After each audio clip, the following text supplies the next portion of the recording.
So this video is in continuation with the earlier video, part 1, refraction part 1, where we have got the concept of absolute refractive index.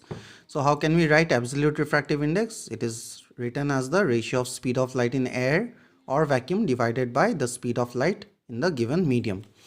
After this, we'll be discussing two associated concepts related with your absolute refractive index and relative refractive index. So the first one is reciprocal nature of relative refractive index of any two medium. Suppose these are two medium 1, medium 2. V1 is the speed of light in medium 1, V2 is the speed of light in medium 2, and light is traveling in the first case from medium 1 to medium 2. This is rarer, this is denser. So how will we write where light is entering into medium 2? So it will be refractive index of medium 2 with respect to medium 1. So it is written as ratio of speed of light in medium 1 divided by speed of light in medium 2. So that is the relative refractive index of medium 2 with respect to medium 1.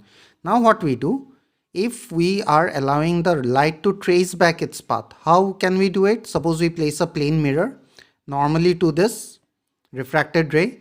So what happens? Suppose there is a plane mirror, a ray is coming normally, it will go back along the same path.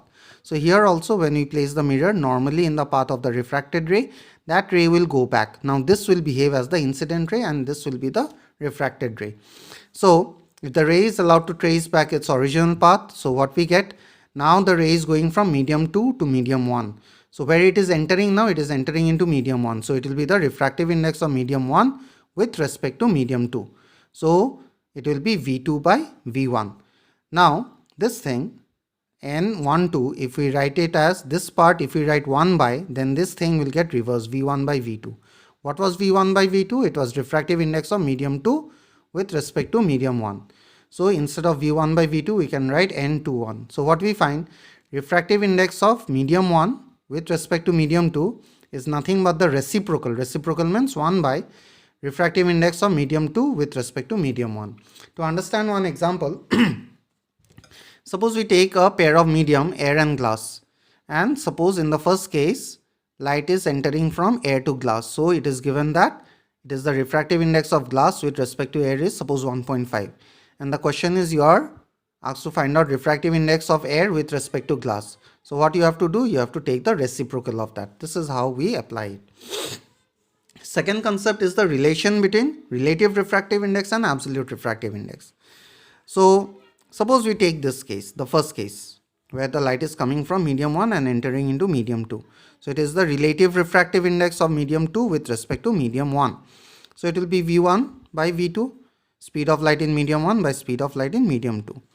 Now suppose both numerator and denominator V1 and V2 we multiply with a constant value. Suppose 2 by 3 is a fraction. We multiply both with 10. So overall it will remain, the answer will remain as 2 by 3. Nothing will change. So here also what we are doing, we are multiplying V1 into C and V2 into C, just to bring the form of the or the relation between absolute refractive index and relative refractive index. So this thing we are writing in this way, C by V2 into V1 by C. This multiplication, when we change into division, this will get reversed, it becomes C by V1. So what is C by V2? C is speed of light in air or vacuum divided by speed of light in medium 2. So this is the absolute refractive index of medium 2, which I have written as N2. And C is the speed of light in speed of light in air or vacuum divided by speed of light in medium 1. So this is the absolute refractive index of medium 1. So refractive index, relative refractive index of medium 2 with respect to medium 1 can be written as the ratio of absolute refractive index of medium 2 divided by absolute refractive index of medium 1. Just don't confuse between this and this. Here, when we are writing relative refractive index of a particular medium with in relation to speed of light, then the refractive index of the medium that we are describing, here we are describing the refractive index of medium 2. So the speed of light in that medium will be written below. But when we are writing relative refractive index in relation to absolute refractive indices, then what we do, here also we are describing the relative refractive index of which medium? Of medium 2. The absolute refractive index of that particular medium will be written on top, and with respect to whichever medium, that absolute refractive index you have to write below. So it is relative refractive index of medium 2. So absolute refractive index of medium 2 on top with respect to medium 1. So absolute refractive index of medium 1. Now we try to understand why this bending of light ray takes place towards the medium or away from the medium. That obviously the practical reason is due to the change of speed of light. The more the speed will decrease, more the bending will take place. And so let us try to understand with the help of this formula. Number 1, light traveling from rarer to denser. We know when light travels from rarer to denser, it bends towards the normal. How it happens? So light is traveling from medium 1 to medium 2. Suppose there is absolute refractive index of medium 1, there is absolute refractive index of medium 2. So where light is entering, it is entering into medium 2. So it will be relative refractive index of medium 2 with respect to medium 1. How we can describe it? Sine of angle I by sine of angle R, Snell's law, which is equal to just the earlier thing that we got, this particular relation that we got. So N21 will be absolute refractive index of medium 2 divided by absolute refractive index of medium 1. Now that is greater than 1. Why that is greater than 1?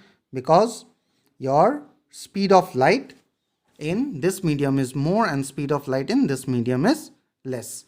And if you recall the list that I have shown you, more optically denser the medium, greater is the value of absolute refractive index. So absolute refractive index of denser medium is greater than absolute refractive index of rarer medium. So N2 is the denser medium, so its relative refractive index will be greater, this will be smaller. So overall the answer, numerator being bigger than the denominator, overall answer will be greater than 1. So this ratio is greater than 1 and this is equal to this. So what we can write? We can write that sine I will be greater than sine R, because suppose we are replacing this, we just remove it. So sine I by sine R, we will be left with sine I by sine R will be greater than 1. So what we have? Sine I will be bigger than sine R. And sine values are in accordance with the angle. It increases according to the angle. Like sine of 0 degree has a value of 0 and sine of 90 degree has a value of 1.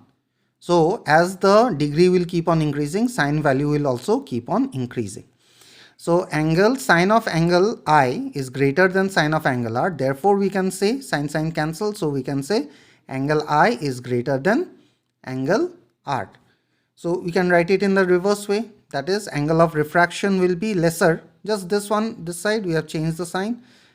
Angle of refraction will be lesser than angle of incidence. So angle of refraction being lesser means there will be bending compared to the angle of incidence. Second case is light traveling from denser to rarer bends away from the normal. Same way here. So this is the rarer medium now. This will, where it is entering into medium 2. So it is relative refractive index of medium 2 with respect to 1. So sine of angle I by sine of angle R equal to absolute refractive index where it is entering, whose refractive index? Medium 2's refractive index. So absolute refractive index of medium 2 divided by absolute refractive index of medium 1. Now this has a value lesser than 1. Why it has a value lesser than 1? This is the reason. You see, I told you in the list you will find that absolute refractive index of rarer medium is lesser and absolute refractive index of denser medium is more. So what is on top? Rarer medium is on top, uska absolute refractive index कम है, तो numerator is smaller, denominator is larger, so the value will be less than 1. Suppose 1 by 2. So this is a value which is less than 1.